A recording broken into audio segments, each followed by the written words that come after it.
last aspect of creating a financial plan is to have estate preservation or estate protection.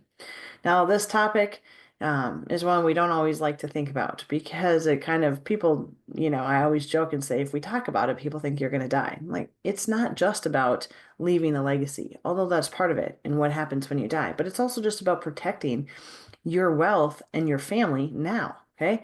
So how do we look at this again from a Christian's perspective?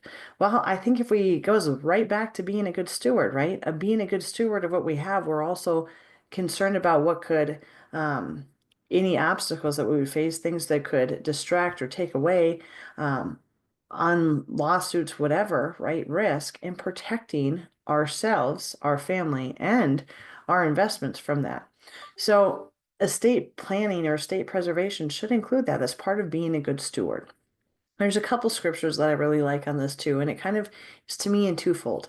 One, Proverbs talks about that the righteous lay up and have an inheritance. A good man leaves an inheritance for his children and his children's children, right? Grandchildren.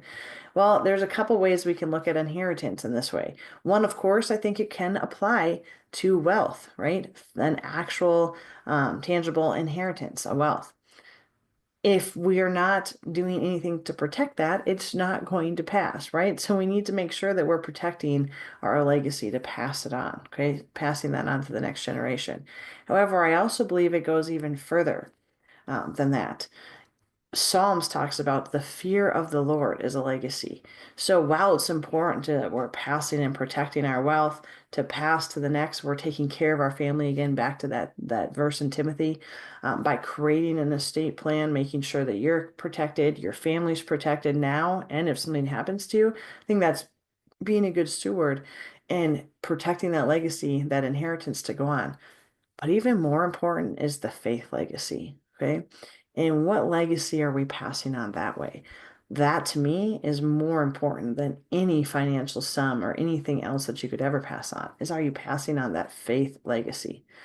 Now, this goes way beyond just a financial plan, right? But what are the things that you could do? What could you put in part of your estate plan to help make sure those values are there? It can be letters that you leave highlighting the most important verses or things that you have. I mean, obviously, these are things you should be sharing with kids and grandkids now. The faith that you have, why it's important, and making sure that they know so that that's the legacy that you're leaving them. Um, I personally think writing some of it down is important. It's great to talk to everybody and talk now, but even for my own kids, sometimes I do some devotional every morning and write some things down. I'm like, I want to put that all together for them so they have it kind of in a book so they can read it and see my thoughts sometime if I wasn't here, that they would have it. There's also things that I tell them all the time. They know my favorite verses. They know some of my life verses and why I think it matters. And I know that if I wasn't here, they would remember that. That's part of the legacy that I want to make sure that they get. I think there's another cool aspect here that I just talk about that can really tie in cash flow, investing, and tax planning all together. And that's if giving is that important to you. If that's been a priority to you, is to make sure that you give and give to certain organizations or certain ministries, you can pass that as a legacy on. There's even some tools kind of available where you can put it, have money that would be taxable. And instead of paying the tax on it upon your passing, it goes into account for charities tax free.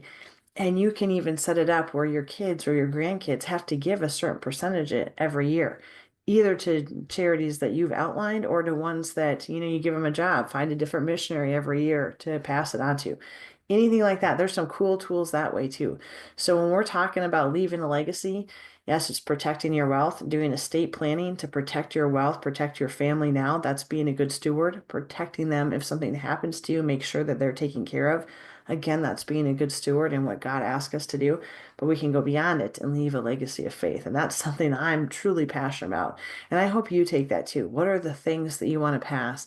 Make sure you're talking about it, but write it down, include it in your estate plan so that you're making sure that those values, sometimes the last thing they read is the most important or the things that sticks with them the most, right? So put that down, write down your scriptures, what God's called you to do, things that you've learned and pass on that legacy of faith as well. when you're putting together your estate plan, don't forget to leave a legacy of your faith.